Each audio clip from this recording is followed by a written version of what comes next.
Froussard. Les amis, aujourd'hui, le guide du Froussard part au Royaume-Uni, en Angleterre, pour être exact. Ah bah oui, c'est sympa de prendre l'avion pour une fois. Mais qu'est-ce qui se passe? Ne t'inquiète pas, Samy, ce ne sont que des turbulences. Il n'y a pas de gremlins à bord. Des gremlins? Mais qu'est-ce que c'est? Est-ce que ça se mange? Non, Samy, c'est la légende sur laquelle nous allons enquêter pour le guide du Froussard. Exactement, Fred. Les gremlins seraient des petites créatures très douées pour la mécanique qui sabotaient des avions pendant la Seconde Guerre mondiale. Et si on allait manger pour prendre des forces avant d'enquêter? Nous devons d'abord passer au musée de la Royal Air Force à Londres. C'est l'armée de l'air anglaise créée en 1918 par le roi George V.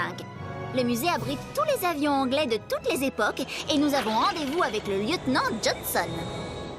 Nous y voilà.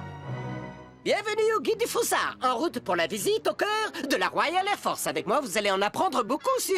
Désolé, mais nous avons rendez-vous avec le lieutenant Johnson. Oui, car nous enquêtons sur les gremlins et... C'est ridicule, ce n'est qu'une légende. Bon, bah ça c'est réglé. On va manger où? Bonjour, je suis le lieutenant Johnson. Lieutenant, pouvez-vous nous éclairer sur la légende des gremlins? C'est pour le guide du Froussard. Bien sûr, que voulez-vous savoir? Eh bien, d'abord, à quoi ressemblaient ces créatures? 3 descriptions reviennent fréquemment. Leur point commun est qu'ils ne dépasseraient jamais 50 cm.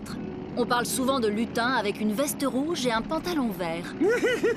Même pas peur, c'est des lutins comme ceux du Père Noël. Il est aussi question de formes vaporeuses comme des feux follets ou de la fumée qui flotterait dans l'air. Non, pas des fantômes. Enfin, on évoque parfois des gobelins, ces créatures aux griffes acérées qui ont des dents pointues et des yeux rouges scintillants.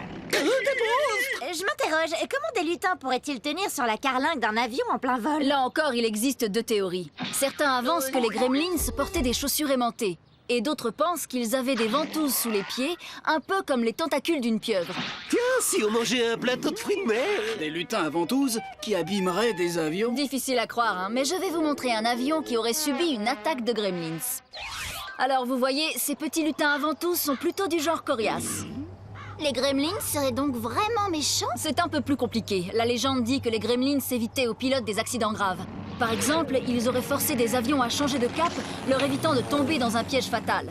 Tu crois qu'il y a à manger là-dedans, Scooby-Doo?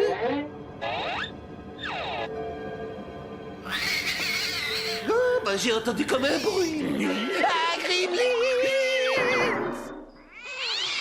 Moi, je parie que c'est la peur qui est à l'origine de la légende.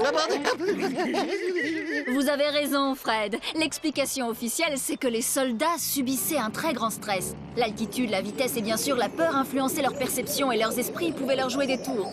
Les gremlins n'étaient que des hallucinations. Voilà, vous savez tout. Comme chez Sammy et Scooby, la peur prend vite le dessus. Bon, bah c'est bon, hein, on a eu assez d'émotions pour aujourd'hui. Merci, lieutenant. Nous avons ce qu'il faut pour notre guide du Froussard.